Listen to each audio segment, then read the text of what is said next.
नबी मुकर्रम सल्लल्लाहु ताला अलैहि वसल्लम ने इरशाद फरमाया कि अल्लाह पाक जल्ल शानु ने जब मुझे मेराज करवाई ना, तो दो शख्स आए मुझको लेने के लिए।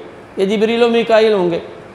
कहते हैं कि हम चले, रास्ते में एक ऐसे दरिया पर से गुज़र हुआ जिसमें पानी नहीं बल्कि खून रवा था, खून का दरिया था।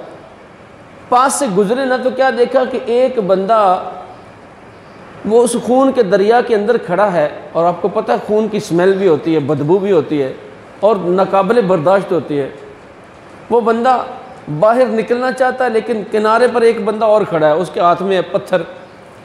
वो जब भी किनारे आता है ना, वो उसके मुंह पे पत्थर मारता है, उसका मुंह भी ज़ख्मी होता है और वो पीछे फिर उसी जगह पर हट के चला जाता है। तो मैंने पूछा कि ये कौन है? अर्ज़ की गई या रसूल अल्लाह सल्लल्लाहु अलैहि वसल्लम, ये वो बदबख्त है जो दुनिया में सूद खाया करता था। नबी मुकर्रम सल्लल्लाहु ताला अलैहि वसल्लम की एक और हदीस पाक है। नबी मुकर्रम सल्लल्लाहु ताला अलैहि वसल्लम ने इरशाद फरमाया, हज़रत सैयदना अबू हुरैरा रज़ियल्लाहु ताला अन्हु रिवायत करते हैं कि आका करीम ने फरमाया कि जब मैं मेराज पर गया ना, तो मैंने कुछ ऐसे बंदे देखे कि उनके जो पेट थे ना, ये बड़े बड़े कमरों की मिसल थे।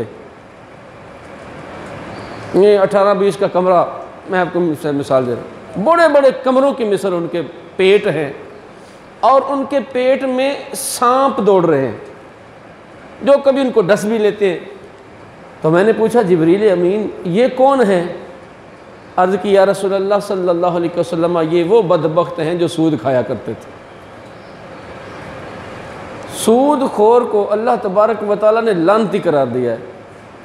सूद खोर को अल्लाह तबारक व तआला ने अपना दुश्मन करार दिया है। यानी कि जो सूद खोर है, गोया कि वो अल्लाह पाक जल्ल शानु से ऐलाने जंग कर रहा है।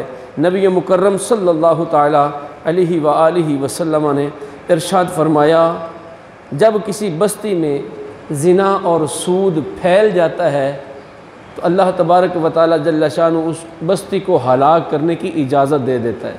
फ़रिश्तों की ड्यूटी लगा देता है कि अब ये बंदे जो हैं ये मेरी नाफरमानी के इंतहा दर्जे को पहुँच गए हैं, लिहाजा इस बस्ती को हलाक व बर्बाद कर दो, तबाह व बर्बाद कर दो।